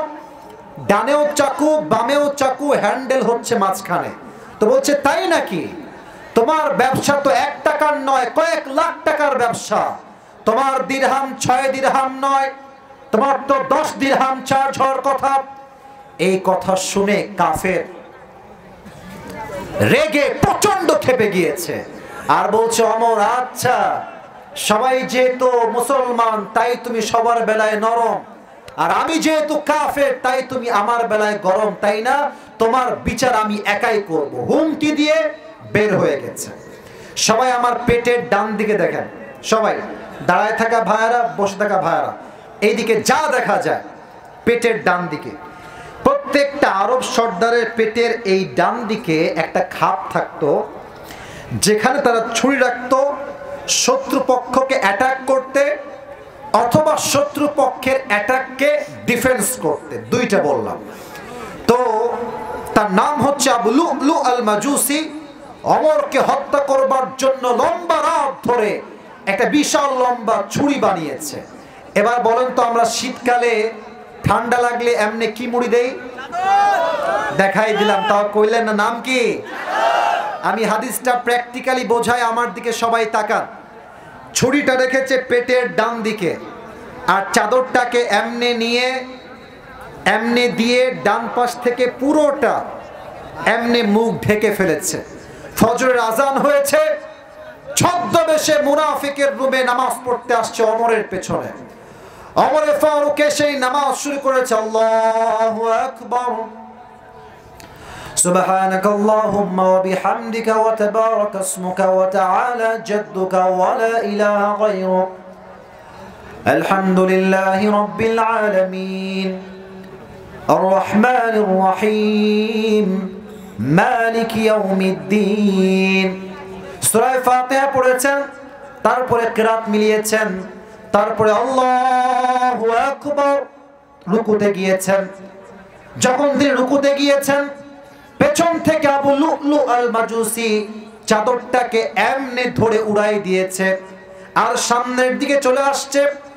ডান দিক থেকে বিশাল লম্বা একটা খঞ্জর চাকু বের করেছে। চাকুটা কেমন দেখতে আবারও বলছি, ডানেও চাকু বামেও চাকু, মাঝে হচ্ছে ধরার জন্য একটা বিশাল লম্বা হ্যান্ডেল। ওমর ফারুক যখন রুকুর থেকে সামিআ আল্লাহু লিমান হামিদা বলেই তিনি উঠে গিয়েছেন। অন্ধকার, চতুর্পাশে কিছুই দেখা যায় না। যখনই ওমর ফারুক রুকুর থেকে উঠে গিয়েছেন, সঙ্গে সঙ্গে সেই কাফের এই ছুরিটাকে এমনে ধরে সোজা ওমরের পেটে এক বিশাল বড় একটা আঘাত দিয়েছে। আমার পেটের দিকে সবাই তাকান।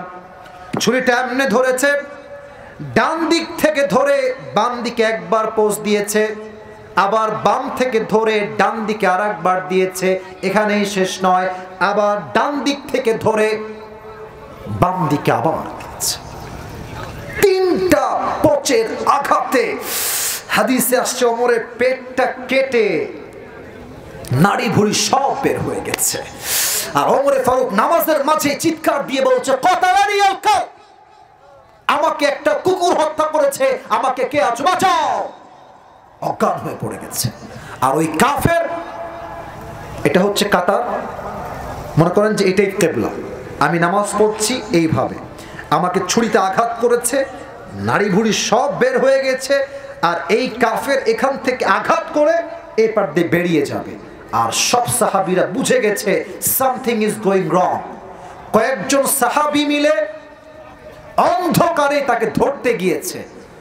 এই কাফের যাকে যাকে সামনে পেয়েছে চাকু দিয়ে কারো মুখে, কারো বুকে, কারো পেটে, কারো পিঠে এমন জোরে জোরে আঘাত করেছে, 7 জন সাহাবী নামাজরত অবস্থায় জায়গায় স্পট ডেথ, জায়গায় শেষ হয়ে গেছে। আমি আপনাকে কেমনে হাদিসটা বলবো, আমার কলিজা কাঁপতেছে। নামাজ শেষ, সব সাহাবীরা দৌড় দিয়ে আসছে ওমরের কাছে। এই না তাবিব, ডাক্তাররা কোথায়, দৌড় দাও, ওমরে ফারুককে বাঁচাও। মদিনার সব ডাক্তাররা দৌড় দিয়ে চলে আসছে ওমরকে বাঁচাবার জন্য। ডাক্তাররা এসে ওমরের 2 পিঠে এমনে হাত দিয়েছে, হালকা করে ওমরকে উঠিয়েছে। ওঠানোর পরে ঠোঁট দেখেন, এই ঠোঁট আর এই ঠোঁট দুইটা হা করেছে। মনে করেন এটা হচ্ছে আতর নয়, এটা হচ্ছে পানির একটা বোতল বা পেয়ালা। পানি নিয়ে মুখে পানি দিয়েছে। পানিটা গলা দিয়ে নেমে, বুক দিয়ে নেমে, পেট কেটে এতটা ফেড়ে গেছে যে গলা দিয়ে বুক দিয়ে পানি নেমে সব পানিগুলো পেট কেটে বাহিরে বের হয়ে গেছে। বলছে দুধ নিয়ে আসো, দুধ সহজে বের হবে না, গাঢ় খাবার। দুধ নিয়ে আসছে, গলা দিয়ে নেমে, বুক দিয়ে নেমে সবগুলো দুধ পেট কেটে বাহিরে গল গল করে বের হয়ে গেছে। এই দৃশ্য দেখে সাহাবীরা বুঝে গেছে ওমর ফারুক হয়তোবা আর বেঁচে ফিরবে না, এই তো হায়াত শেষ। এক সাহাবী দূর থেকে দেখছে ওমর ফারুক তার চোখটা একদম ছোট্ট করে খুলেছে, একদম ছোট। ওই সাহাবী দূর থেকে দৌড়ে আসছে, মা রাখাই ওমর, হে ওমর আপনার কি হয়েছে, কি লাগবে আমাকে বলেন। ওমর ফারুক জবান দিয়ে একটা কথাও বলছেন না। একবার কান দেখাচ্ছে, আরেকবার মুখ দেখায়, একবার কান আরেকবার মুখ। এর ইঙ্গিত হলো তুমি তোমার কানটা আমার মুখের কাছে দাও, ইশারা ইঙ্গিতে ফিসফিসে কথা বলবো। দৌড় দিয়ে এসে কানটা মুখের কাছে দিয়েছে আর ভাবছে হয়তো আমাকে বলবে তুমি আমার বউকে দেখে রেখো, ছেলেকে দেখে রেখো, রাষ্ট্রের সম্পদ দেখে রেখো, এটাই হবে শেষ কথা। না না, ওমর ফারুক জীবনের শেষ মুহূর্তে একটা কথা বললেন, এই সাহাবী কারো খবর লাগবে না আমার, আমাকে একটা খবর দাও, আসাল্লান নাস, আসাল্লান নাস। সন্তান লাগবে না, বউ লাগবে না, কেউ লাগবে না, আমাকে জাস্ট বলো আমার অজ্ঞান হওয়ার পরে সাহাবীরা আমার যেই নামাজের ইমাম আমি ছিলাম এই নামাজটা জামাতের সঙ্গে আদায় করেছে কিনা। সুবহানাল্লাহ। এত আস্তে সুবহানাল্লাহ পড়লেন, বলেন সবাই সুবহানাল্লাহ। আরে এটা কোন সাহাবী ভাই? যেই সাহাবী দুনিয়াতেই জান্নাতের টিকিট পেয়েছে। Could you imagine that? সে জান্নাতি সাহাবী, আল্লাহর হাবিব তার হাতে টিকিট দিয়েছে, আমি জান্নাতে যাব, আমার বাম হাত তোমার হাতে থাকবে, তুমি আমার বামের সাথী হয়ে জান্নাতে প্রবেশ করবে। সুবহানাল্লাহ। সেই সাহাবী জীবনের শেষ মুহূর্তে নামাজকে ভুলে নাই। আজ কি বলবো কষ্টের কথা, আসরের নামাজ হচ্ছে সিরাজগঞ্জের মাটিতে মসজিদে, আর যুবকরা রাস্তায় দাঁড়িয়ে কেউ টিকটক বানাচ্ছে, কেউ পাবজি এবং ফ্রি ফায়ার খেলে বেড়াচ্ছে। 3 নাম্বার, আল্লাহকে পেতে চাইলে নামাজ লাগবে। রাত 12টা বেজে গিয়েছে, উঠো না, মাঝখানে একজন উঠো না, বসো বসো। 4টা আমল, কোনো ব্যাখ্যা নাই, জাস্ট বলে যাচ্ছি। 1 আত্মার পরিশুদ্ধি, মুখস্থ রাখেন। 1 আত্মার পরিশুদ্ধি, 2 নবীর ভালোবাসা, 3 হচ্ছে নামাজ। 4 নাম্বার আব্বা আম্মার দোয়া। অনেক যুবক ভাবো বাপ মা আপন নয়, গার্লফ্রেন্ড আমার আপন মনে হয়। বেটা জায়গা মতো বাস খাইলে বুঝবা আপন আসলে কারে কয়। মেয়েরা কিন্তু পোল্ট্রিবাজি খুব ভালো করতে পারে। আমি সব মেয়েকে এক পাল্লায় মাপছি না, ভালো করে ফেসবুক অবজার্ভ করো, দেখবা মেয়েরা always they look for better option. তারা অলওয়েজ দেখে যে প্রেম তো করলাম এইটার সাথে, ঠিক আছে করার সময় তো প্রেম করেছি, বাট বিয়ে করব তাকে যেটা এটার চাইতে আমার জন্য বেটার অপশন হবে। আমি কথা ভুল বললাম না ঠিক বললাম? বিপদে পড়লে বুঝবা গার্লফ্রেন্ড তোমার আপন নয়, বিপদে একমাত্র বাপ। অল্পতে শেষ করছি, আর ব্যাখ্যা দিব না, রাত 12টা বেজে পার হয়ে গেছে। 6 নাম্বার অলওয়েজ মাথায় রাখবেন, যার জীবনে কোরআন নাই তার জীবনে সুখ নাই। কথা কি অবাস্তব না বাস্তব? আজহারী সাহেব যশোরের মাহফিলে বলেছেন, আগে আমরা অনেক দেখেছি স্বৈরাচার, স্বৈরতান্ত্রিক রাজনীতি। এই দেশে শান্তি কায়েম করতে চাইলে কোরআন থেকে প্রেসক্রিপশন নিয়ে এই দেশের জাতীয় সংসদকে আমাদের চালাতে হবে। যুবক ভাইরা ঠিক কিনা বলো? 6 নাম্বার কোরআনকে আপনার জীবনে নিয়ে আসেন। আয়াত শোনেন, ওয়ামা আতাকুমুর রাসূলু ফাখুযুহু ওয়ামা নাহাকুম আনহু ফান্তাহু, whatever he brings with, take it, whatever he forbids, abstain from it. আল্লাহর হাবিব যা ধরতে বলেছেন তাই ধরো, উনি যা ছাড়তে বলেছেন তাই ছাড়ো। আর আল্লাহর হাবিবের পুরো জীবনীটাই হচ্ছে কোরআন। খুলুকুহু আল কোরআন, যে কোরআন মানবে আল্লাহ তার নিজেই বন্ধু হয়ে যাবে। ঠিক কিনা বলে? 7 নাম্বার আমলটা আমি প্র্যাকটিক্যালি করাই দিতে চাই, প্র্যাকটিক্যালি করাবো। সবাই একটু হাত তোলেন। হাত তুলেছেন সবাই? এবার এই ডান হাতটা এখানে রাখেন, বাম হাতটা নামায় দেন। আশা করছি বুঝে গেছেন। ডান হাতটা বুকে রাখেন, বাম হাত নামায় দেন। ডান হাত বুকে আছে সবার? আরে ভাই ইনশিওর করে, দেখা যাচ্ছে না, আছে সবার? 7 নাম্বার আমলটা আমি মুখে বলাই দিতে চাই। 7 নাম্বার আমল হচ্ছে রবের কাছে তওবা এবং ইস্তেগফার পাঠ করা। আগে তওবা পাঠ করছি, বলেন সবাই, আমাকে না আল্লাহকে, এই দিল থেকে। ভাই ওয়াজের শেষটা ভালো হওয়া চাই। বলেন সবাই আল্লাহকে ডাক দি, বলেন সবাই আল্লাহ, और भी दिल से, और भी दिल से বলেন সবাই আল্লাহ। আমি এটা আপনার সঙ্গে আপনার রবের মুআমালা। সাউন্ড কম হোক বেশি হোক doesn't matter, but it should be connected with your heart. দিল থেকে বলবেন। বলেন সবাই আল্লাহ, আমি দিল থেকে তওবা করলাম। আল্লাহ তুমি আমার জীবনের সব গুনাহ মাফ করে দাও। পরে সবাই দিল থেকে আমিন। ইস্তেগফার শিখাই দেই, জাস্ট 2 শব্দের ইস্তেগফার। এত ছোট্ট যে আপনি কল্পনাই করতে পারবেন না যেটা কত সহজ। অনেকে আবার জানেই না, শিখাই দিই সবাইকে, অনেকে হয়তো জানেনও আপনারা। পড়েন সবাই 2টা শব্দের দোয়া ইস্তেগফার, পড়েন সবাই আস্তাগফিরুল্লাহ। আমি সবার থেকে শুনতে পাইনি, সো সরি, সবাই বলেন আস্তাগফিরুল্লাহ। এটা একটা ইস্তেগফার। আরেকটা আছে, এটা অনেকেই জানেন অনেকে জানেন না, পড়েন সবাই আল্লাহুম্মা গফিরলি। এর অর্থ হচ্ছে, আমি অর্থ বলছি, আপনারা জাস্ট আমিন বললেই শেষ হয়ে যাবে। আল্লাহ, আমি আমার জীবনে অনেক গুনাহ করেছি, অনেক অন্যায় করেছি, অনেক জুলুম করছি। আল্লাহ, আমি সিরাজগঞ্জের এই চান্দাইকোনার মাটিতে বসে তোমার কাছে মাফ চাই, ক্ষমা চাই। আল্লাহ, তুমি আমাদের জীবনের সমস্ত গুনাহকে আজকে মাফ করে দাও। পড়েন সবাই আমিন। হাতটা নামায় দেন। আমি যারা দাঁড়িয়ে আছেন আবদার রাখবো, আপনারা আমার কলিজার ভাই, দোয়ার জন্য একটু বসে যান, দোয়ার জন্য বসে যান। ওটা দেখা যাবে আগে, পরে বসে যান। এই তো বসে গেছে, দেখছেন কত ভদ্র এরা, দেখেন সব বসে গেছে, এরা এমনি বসে গেছে। বসেন বসেন ভাই, হুজুর ভাইয়ারা, হুজুর ভাইয়ারা, এই বেইমানি করেন না ভাই, আমি মাদ্রাসার ছাত্র। বসেন বসেন, আপনারা সবাই বসে পড়েন। আমি প্রশ্ন পরে দেখা যাবে, আমাকে আগে আমার আমানত ঠিক রাখতে হবে। 7টা আমল বলেছিলাম, বলেন সবাই 7টা। কয়টা?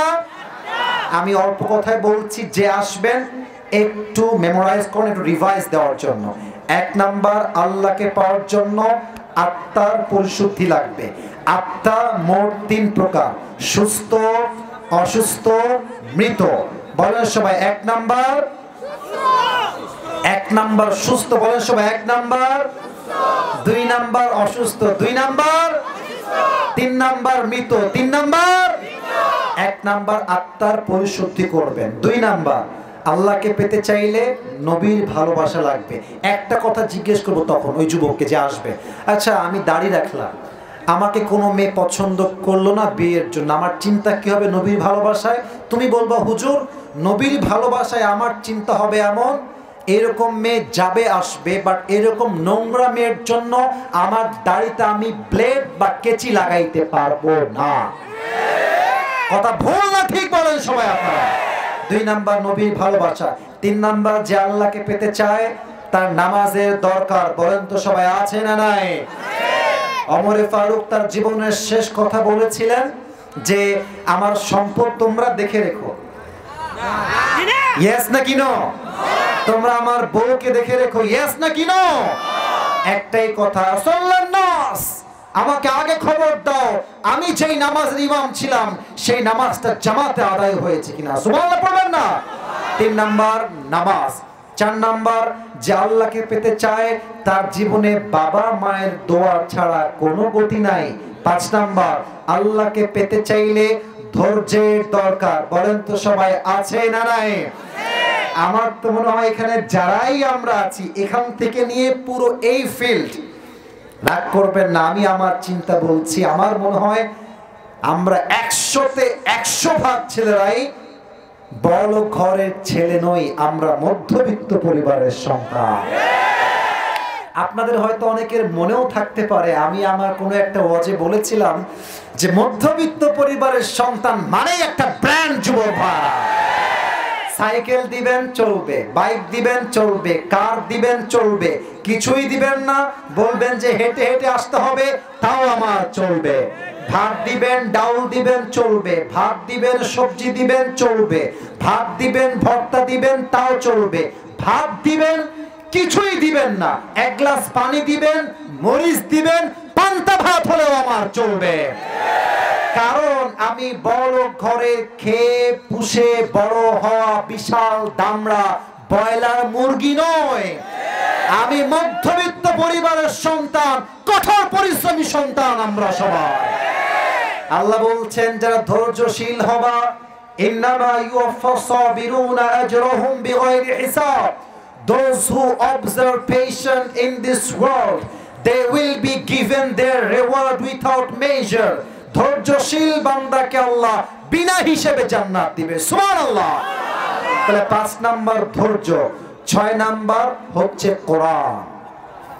6 নাম্বার, জীবন সুখ চাইলে, আল্লাহকে চাইলে লাগবে একটা কিতাব, কিতাবটার নাম এই হচ্ছে 6। 7 নাম্বারটা জাস্ট আপনারা আমাকে দোয়া শোনাইলেই আমি হাদিয়া দিয়ে দিব। দোয়াটা হচ্ছে পরের সবাই লাস্ট বারের মতো আস্তাগফিরুল্লাহ। মুরব্বীরা একটু চুপ করে আছেন, আব্বাজান ভালোবাসা নিয়ে একবার দোয়াটা পাঠ করুন। সবাই পড়েন আস্তাগফিরুল্লাহ। আর একটা শিখিয়েছিলাম, এটা বলতে পারলে নূরুন আলা নূর। সবাই পড়েন আল্লাহুম্মা গফিরলি। বামে আওয়াজ হয়নি, এদিকে পারফেক্ট, এদিকেও পারফেক্ট, এদিকে ইজ নট পারফেক্ট। বলেন সবাই আল্লাহুম্মা গফিরলি। ও আল্লাহ, আমাদের জীবনের সব গুনাহ খাতা তুমি মাফ করে দাও। পড়েন সবাই আমিন। 7টা আমল কোন বাঘের বাচ্চা বলতে পারবা? দাঁড়িয়ে যাও। 1 2 3। তুমি সবার আগে দাঁড়িয়েছো, কেমন? এদিকে আসো। আপনারা হয়তো সুযোগ পেতে পারেন, সে না পারলে। আমার কলেজের হয়তো জুব্বা পরে আছে মনে হয়, মাশাআল্লাহ, very young and energetic boy. এই পাশ দিয়ে উঠে আসেন। এই ভাই, ওনাকে নিয়ে আসেন তো একটু এই পাশ দিয়ে। আচ্ছা তুমি এই পাশ দিয়ে উঠতে পারো তো? এই পাশ দিয়ে উঠে যাবা, চলে যাও, আসো আসো আসো। পারবা? পারবা? হাত দেন, হাত দেন, হাত দেন, একটু হাত দেন। হ্যাঁ, কোলে তুলে নাও। মাশাআল্লাহ। হ্যাঁ, এই তো মাশাআল্লাহ, এই তো সুন্দর।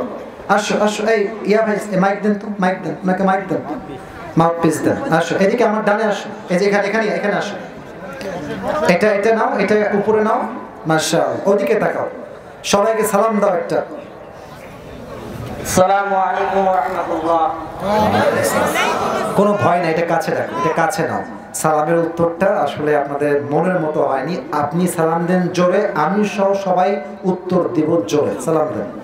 আসসালামু আলাইকুম ওয়া রাহমাতুল্লাহি ওয়া বারাকাতুহু। ওয়া আলাইকুম আসসালাম ওয়া রাহমাতুল্লাহি ওয়া বারাকাতুহু। 2টা নিয়ম বলে দিচ্ছি, অল্প সময়ে কাজ শেষ হয়ে যাবে। 1 নাম্বার নিয়ম হলো, আমি ভাইকে 3 বার সুযোগ দিব, বেঁধে গেলে উত্তর আমি নিজেই বলে দিব। আর 2 নাম্বার নিয়ম হচ্ছে ফর অল দ্য অডিয়েন্স, দর্শকদের জন্য। আমার ভাই যখনই বলবে উত্তর, প্রত্যেকটা উত্তরের পরে আপনারা সবাই তাকে উদ্বুদ্ধ করতে সবাই বলবেন দিল থেকে মারহাবা। বলেন সবাই, এটা প্র্যাকটিস স্বরূপ। বলেন সবাই মারহাবা। বলেন প্রিয় ভাই, মাইকটা একদম এইভাবে কাছে। আর আপনি সিরাজগঞ্জের ছেলে না? আরে মিয়া, কোনো ভয় না, আমরা বাঘের বাচ্চা সবাই এখানে বসে আছি। বলেন সবাই, আজকে আমরা কাকে পাওয়ার জন্য 7টা আমল বলেছি? আপনারা না, এ বলবে। বলো সবাইকে, কাকে পাওয়ার জন্য? আল্লাহকে পাওয়ার জন্য। মারহাবা বলেন সবাই। মাইকটা কাছে এভাবে রাখো। আরে ভয় নাই মিয়া। বলো 1 নাম্বার আমলটা কি ছিল? 1 নাম্বার হচ্ছে আত্মার পরিশুদ্ধি। আর একবার বলেন মারহাবা। মাশাআল্লাহ, সে শুরুটা অনেক ভালো করেছে। এবার বলো তো, আত্মা মোট কয় প্রকার ছিল? আত্মা 3 প্রকার ছিল। কি কি ছিল? জীবিত, অসুস্থ, সুস্থ, আর হচ্ছে মৃত। সঠিক তো, বলেন মারহাবা। অডিয়েন্স পাওয়া গেছে, মারহাবা, মাশাআল্লাহ, ভালো। 2 নাম্বার আমল আল্লাহকে পাওয়ার জন্য কি লাগবে? নবীর ভালোবাসা। আচ্ছা, আমার নবীর ভালোবাসা আমি দাঁড়িয়ে রাখলাম। একটা মেয়ে বলল, হাম আপসে শাদি নেই করেঙ্গে, আপকে দাঁড়িয়ে। তো আমি কি বলবো তাকে? আমি কি ভাববো? দাঁড়িয়ে নিয়ে আমার চিন্তা কি হবে সেই মেয়ের ব্যাপারে? বলো। এই তো পারবে রে বাবা, থামেন। একটা মেয়ে আমাকে দাড়ির জন্য বিয়ে করতে চায় না, আমি আমার নবীকে ভালোবাসি, আমি কি করব? সে তো আমার যোগ্যই না। হ্যাঁ, সে তো আমার যোগ্য না। এক কথায় 10 কথার উত্তর দিয়েছে। মানে আমার হাবা বলে। 1 নাম্বার আত্মার পরিশুদ্ধি, 2 নাম্বার নবীর ভালোবাসা, 3 নাম্বার আমল কি? 3 নাম্বার হচ্ছে নামাজ। পেরে যাবে। আমার আতরটা মোটামুটি লস বলতে গেলেই চলে। আচ্ছা বলেন তো, ওমরে ফারুক তার জীবনের শেষ কথা কি বলেছেন? তিনার জীবনের শেষ কথা ছিল হচ্ছে, আমি যে নামাজটা শুরু করেছিলাম সেটা শেষ পরিপূর্ণ হয়েছে। সে আরো গুছিয়ে বলেছে, আমি যে নামাজের ইমাম ছিলাম এটা আদায় হয়েছে কিনা। সুবহানাল্লাহ পড়বেন না? 4 নাম্বার আমল কি ছিল? 4 নাম্বার হচ্ছে পিতামাতার সাথে মহব্বত। হ্যাঁ, মারহাবা, আল্লাহু আকবার। ও তো সব সিরিয়াল মেইনটেইন করে বলছে। 5 নাম্বার আমল কি ছিল? 5 নাম্বার হচ্ছে কোরআন। হ্যাঁ, এটাও হবে, সমস্যা নেই, বলো। শিক্ষা করা। কোরআন শিক্ষা করা। বলেন সবাই মারহাবা। 6 নাম্বার কি ছিল? তুমি না পারলেও পাস, কারণ তোমার 3টা আটকাবে, 3টা না, তোমার একটাও আটকায় না, একদম বলে দিব। আচ্ছা, তুমি 6 নাম্বারটা 5 নাম্বার নিয়ে আসছো। তুমি 6 নাম্বারে বলবা আল্লাহকে পাওয়ার জন্য ধৈর্য লাগবে, সবর বা ধৈর্য। আর 7 নাম্বারে আমি যেই 2টা দোয়া শিখাই দিয়েছিলাম, 2টা দোয়া সবার সামনে বলো। দুইটা দোয়া হচ্ছে একটা আস্তাগফিরুল্লাহ আর একটা আল্লাহুম্মা গফিরলি। আরে বলে সবাই মারহাবা। এত সহজ না এটা, এত সহজ না। কেন সহজ না? 7টা পয়েন্ট সিরিয়ালি মেইনটেইন রাখা। আমি একজন আলোচক, এই সমস্ত ক্যামেরা আমার কাছে কিছুই না, অভ্যস্ত হয়ে গেছে এক কথায়। হ্যাঁ, তো আমার তো ভয় লাগে না, ওর তো ভয় লাগার কথা। ও 7টা আমল বলে প্রমাণ করেছে সিরাজগঞ্জের ছেলেরা এরা নন ব্রিলিয়ান্ট না, সব ব্রিলিয়ান্ট ছেলে আমার সামনে বসে আছে, ঠিক কিনা বলে? তোমার নাম কি ভাই বলো তো সবাইকে? আমার নাম সিয়াম আহমেদ। সিয়াম আহমদ। তোমার বাসা কোন জায়গাতে? আমার বাসা চান্দাইকোনার পাশে ধামাইনগর গ্রাম। ধামাইনগর গ্রাম, চান্দাইকোনার পাশে। আমরা দোয়া করি আল্লাহকে যুগ শ্রেষ্ঠ আলেম হিসেবে কবুল করো, যুগ শ্রেষ্ঠ হাফেজ হিসেবে কবুল করো, যুগ শ্রেষ্ঠ দায়ী হিসেবে কবুল করো। প্রণামে।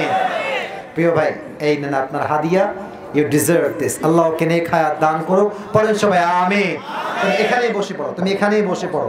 আচ্ছা প্রিয় ভাইরা, আমার জন্য হাদিয়া আছে। সর্বনাশ, সে আমার জন্য হাদিয়া নিয়ে আসছে। আরে মাশাআল্লাহ, মাশাআল্লাহ। সে তো প্ল্যান করে আসছে। বসো এখানে, বসো এখানেই বসো। তার মানে সে আগের থেকে নিয়ে আজকে হুজুরতে পুরস্কার আমি নিয়েই ছাড়বো, ঠিক কিনা বলে? আল্লাহ তার এই ভালোবাসাকে তার সন্তুষ্টির ওসিলা হিসেবে কবুল করো। পড়েন সবাই আমিন। আচ্ছা, দুই একটি প্রশ্ন আসছে, যদি আপনারা উত্তর চান তবে দিব, না হয় দোয়া হয়ে যাবে। ও দোয়া হয়ে যাবে, তাই না? এটার কি উত্তর দিব নাকি দিব না? যদি কেউ উঠে যায় তবে উত্তর ওখানেই শেষ হয়ে যাবে। তাকবীর দেন সবাই, নারায়ে তাকবীর।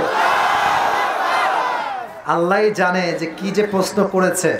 আচ্ছা, I'm trying to answer of this question from my best level.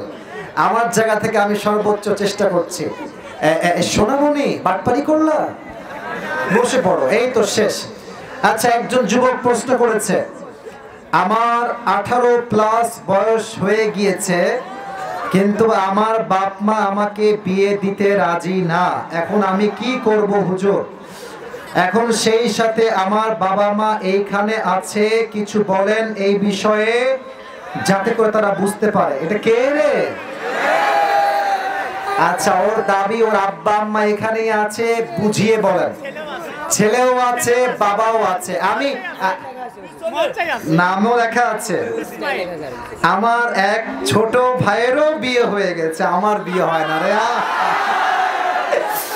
এটা আবার ভাই সমস্যা কি জানেন? এই যে এতক্ষণ ওয়াজ করলাম কোরআন থেকে হাদিস থেকে, এগুলো ভাইরাল হবে না, এইটা কালকে পুরো দেশে ভাইরাল হয়ে যাবে যুবক ভাইরা। তো আমি বলতে চাই ঠান্ডা মাথায় কিছু কথা।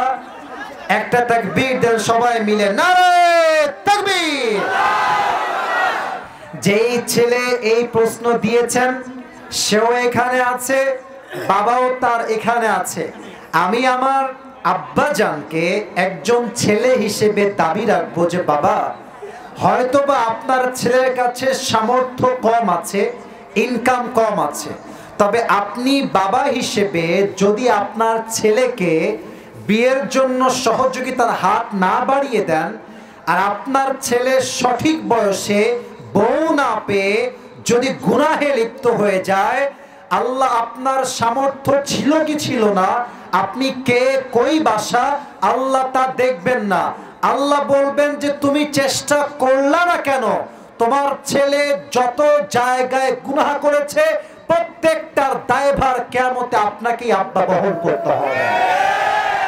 আপনি আপনার জায়গা থেকে ছেলেকে অফার দেন যে তুই কোনো একটা চাকরি কর, অথবা এই কথা আওয়াজ না, আমার কথা বুঝতে হবে, তুই কোনো চাকরি কর অথবা কোনো ব্যবসা কর, তোর যদি দেনমোহর 1-2 লাখ লাগে আমি কোনোভাবে ম্যানেজ করে দিব, তোকে সমস্যা নাই।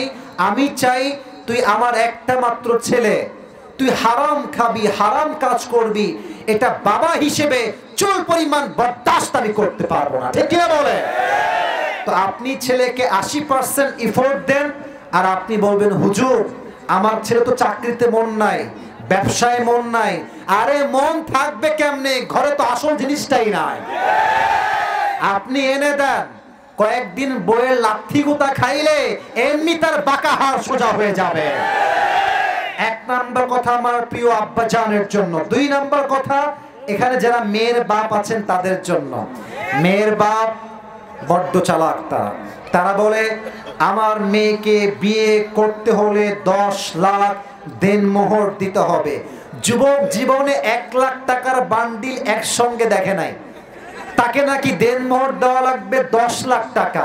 এই দেনমোহর আর কাবিননামা বানানোর জন্য জেনা সহজ হয়ে গিয়েছে, বিয়েটা কঠিন হয়ে গেছে সিরাজগঞ্জের ভার আমার। তো মেয়েদের বাপকে বলবো please make it easy and take it easy, কাবিননামাকে সহজ করে দেন। 3 নাম্বার কথা আমি আমার বাবার জন্য আবার বলতে চাই, আমাদের বাবারা, যেটা আমার সাথেও হয়েছে, অনেক যুবকের সাথেও ইতিপূর্বে হয়েছে বলে আমি এটা বিশ্বাস রাখি, বিয়ে করতে যাবা বলবে নিজের পায়ে দাঁড়া, নিজের পায়ে দাঁড়া। কথা কি আমার ভুল না ঠিক বলেন সবাই আপনারা? এইটা কর সেইটা কর। আব্বাজান এইভাবে পারা, খুব খেয়াল করবেন আমার কথা, আমি ঠান্ডা মাথায় বলছি। মেয়ের বাবারা 60 বছর বয়সে যা কামিয়েছে আমাদের মতো 25 বছরের যুবকের থেকে তারা 60 বছরে যা অর্জন করেছে তারা সেটা 25 বছরে আশা করে বসে থাকে।